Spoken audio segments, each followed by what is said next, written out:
I give the call to the member for Mallee.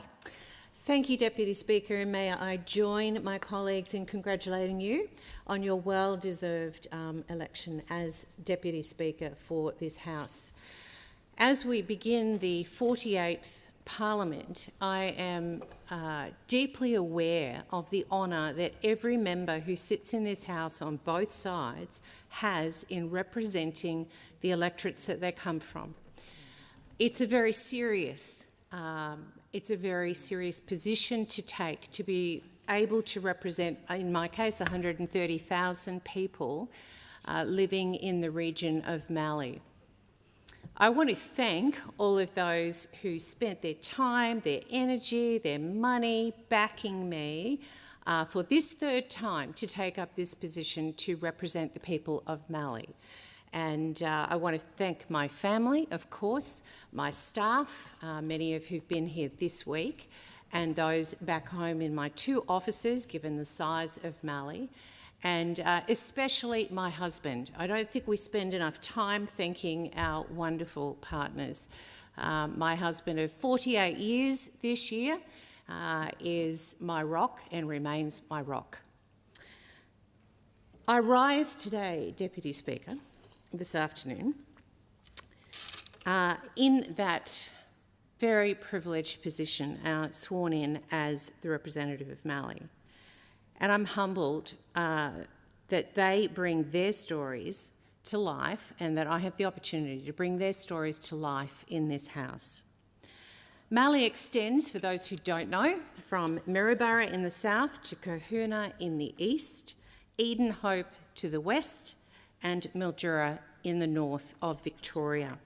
The electorate covers 83,500 square kilometres, over a third of the state of Victoria. If you look at it, it is quite frightening, and boasts prime agricultural and horticultural land that grows stone fruit, grapes, vegetables, wheat, legumes, olives, almonds, dairy, sheep and beef, just to name a few. Cropping land makes up 43% of that northwest Victorian region. Mallee is an essential part of Australia's food bowl and a key to the country's food security. Why do I say that? Because the public policies developed in this Parliament and, of course, in the Senate are not just words on paper to be filed away. They have a huge impact on people's lives every day, and that impact can be positive or negative. Hence, I would like to reflect over the course of my speech on the importance of good policy and the perils of poor policy as they relate to constituents in regional electorates across the country, especially in Mallee. While I applaud good policy and bipartisan commitments to defence, such as AUKUS, and ensuring that our pharmaceutical benefits scheme is not used as a bargaining tool to fight US tariffs, there are too many examples of bad policy from the last 3 years under the Albanese Labor government that I must call out. This is my job. In my home state of Victoria, we have a state and federal Labor governments who are zeroing in on my electorate of Mallee as a dumping ground for bad policy, namely railroading and dividing small regional communities, and farmers with unwanted wind turbines, solar panels and transmission line projects. And this is all in the name of a 43% reduction in carbon emissions by 2030 and net zero by 2050.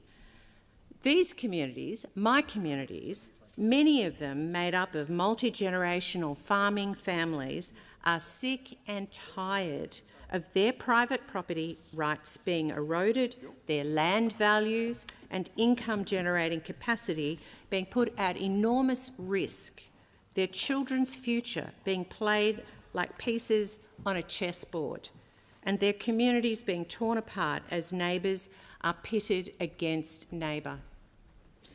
As Andrew Wiedemann of the Dunmunkle Land Protection Group, a farmer in Rapanyup in my electorate of Mallee, said at an event in Horsham last night, net zero was meant to be about making the world a better place.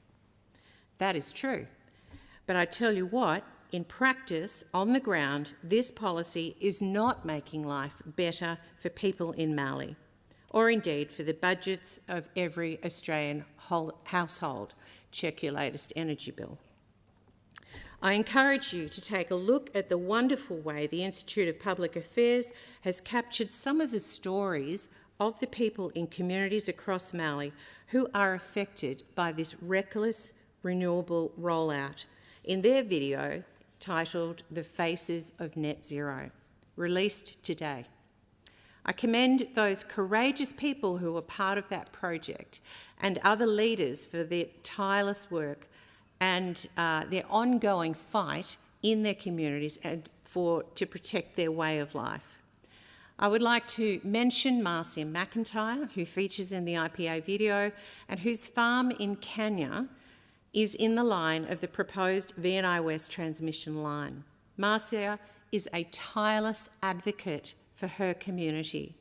I also want to mention Ben Duxon, who generously hosted my event at his farm, also in Kenya, late last year, where I took the Shadow Treasurer, Ted O'Brien, then the Shadow Minister for Energy, and the Victorian Opposition Shadow Energy Minister, David Davis, to hear from Wimmera locals about their opposition to renewable projects, but especially the imposition of the VNI West transmission line. These people represent the many in Mallee and beyond who feel as though they have no voice. Communities in the Wimmera are facing the imposition of large-scale projects with a total lack of information transparency, token consultation, and therefore a complete lack of social licence. Well, I have long advocated that renewable energy and mining projects in the regions must have social licence and tangible community benefits.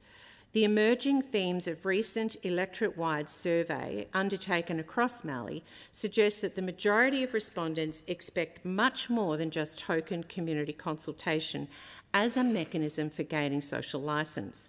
They object to the imposition of energy or mining projects on farming land altogether, and indeed would like a right of veto to these projects as exists in Western Australia. I again reiterate the important role this part of Mallee plays in food production and therefore food security. The relative scarcity in this country of prime agricultural land and the blatant disregard to agricultural value of both the state and federal Labor governments in their drive towards net zero. It is no coincidence that the Victorian State Energy Minister, Lily D'Ambrosio, visited Kerrang and Witchyproof recently, and Vic Grid's Chief Executive, Alistair Parker, also in the region, both at times receiving justifiably prickly receptions. Farmers who object to the Victorian Government representatives entering their properties without the farmer's consent risk a $12,000 fine for refusing access. This is a dystopian nightmare coming to life on Victorian farms. The newly legislated government controls over private property are unprecedented. Mallee farmers, who are a down-to-earth bunch, know better than anyone that this drive toward net zero is an impossible task that will not only destroy pristine landscapes and prime agricultural land, but will destroy the nation's economy and our livelihoods more broadly as well. The constituent survey I mentioned earlier highlighted that almost 60% of respondents in Mallee oppose both the 2030 renewable targets and net zero by 2050. They prioritise affordability and reliability in our energy system and are not willing to pay $1, 68% of them at that, to fund the energy transition. Think about that. If 68% of my electorate is representative across the rest of regional Australia, that is millions of people who are not willing to put $1 towards this energy transition. Yet we know that Australians are already paying for net zero. Not only have Australians not seen the $275 reduction in energy bills repeatedly promised by the Prime Minister in the last term of government, but electricity bills have increased by 32% and gas bills by 34%, driving the persistent cost of living crisis that is crushing household budgets. Labor are not content just to railroad regional communities to tick the boxes on their unachievable political targets for city votes. Labor, both the Albanese and Allan governments, are raiding farmers for money too. Victoria's so-called Emergency Services Volunteer Fund levy is a tax on land values, and it took the protests of farmers like those I've mentioned in Spring Street to get Labor to realise that there's a drought on in Western Victoria. So in their benevolence, they've given them just 1 year reprieve. On top of that, the Albanese Labor government, with the Treasurer's customary smirk and a shrug of the shoulders, says, "Too bad, mate, we need your money." They're now coming for farmers' unrealised capital gains. It's a simple and offensive proposition. Your farm value or your small business value goes up, but that's only on paper. You haven't realised that gain. You haven't sold the business or the farm to earn that money, but Labor want to tax farmers and small business owners for those gains every year. Nowhere in the world has a government been as brazen as the Albanese Labor government to raid money from people who are in drought. In drought, Deputy Speaker. As farmers are telling me, they will have no option but to sell land to pay for the new taxes every year with the new super tax. It is outrageous. Farmers are asset rich but cash poor. As Wimmera farmer Ross Johns has asked, why is the government destroying the farming future of his 30-year-old son? And let's remember, Labor's raid on self-managed super funds won't end there. They would not rule out in question time yesterday taxing the family home or family trusts. In their hubris, in their triumph at out-greening the Greens, they've turned the politics of envy up to maximum and are raiding small business owners and farmers for money that simply is not there.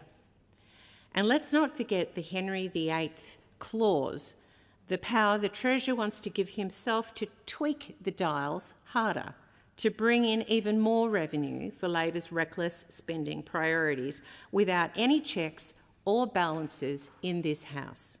Make no mistake, this radical Labor government is determined to bleed Australia dry and then some more. Small businesses, our farmers, are the engine of our economy, but Labor only wants their chosen winners, their union affiliates, to succeed, to increase in productivity in this country. Another example of horrible policy from this government are water buybacks in the Murray-Darling Basin.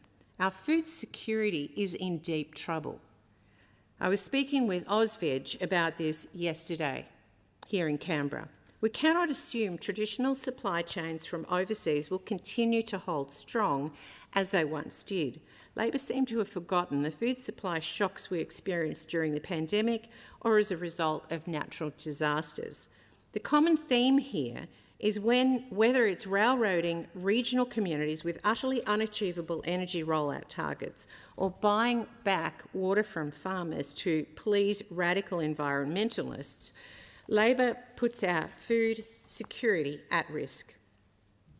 And the risks don't end there, Deputy Speaker. We've had some level of bipartisanship with the government in acknowledging that local government is not sustainable. I have called and called again as Shadow Minister for Local Government for this government to resume the parliamentary inquiry into local government sustainability. My own councils in Mallee have dire sustainability issues, and this comes back to risk and, of course, local roads. Councils are struggling to maintain their local roads, getting no funding from federal or state governments. The Local Roads and Community Infrastructure Program, the coalition established in government, has ceased, and councils love that program. It gave them money every year to spend on their priorities. Regional councils got more out of this program than city councils, so yet again we see Labor raiding regions to buy votes in the city by scrapping the program. Labor is bleeding regional Australia dry, pretending they don't exist so they can railroad their transmission lines, their turbines, and raid farmers for money so they can celebrate more electoral triumphs in the inner city. To that end, I want to commend the Daily Telegraph and other media outlets like Sky News and organisations like the Institute of Public Affairs for joining me and my Nationals colleagues in giving a voice and a face to these farmers. The collateral damage, or as Premier Chris Minns implied in that story, are the sacrifice for Labor's agenda. For 2 days running this week, the Daily Telegraph has profiled farmers in the firing line of a wind project in Billabong and Bowning. And I can tell you, Emma Webb and her father, Angus Oberg's stories from that farming community are all too familiar to me as the member for Mallee. I've been talking about it here in the media, wherever I can, because these are the human stories, the Australian stories, the real people whose lives are being turned upside down by Labor rewiring the nation and bleeding the country dry for tax revenue. I will continue to stand and I will continue to fight through this Parliament, the 48th Parliament, for the people who live in regional Australia, that they get a much better deal than they're getting right now. Thank you. The question is that the address be agreed to, and I call the member for Blair. Thank you, Deputy Speaker. It's wonderful to be back in this place.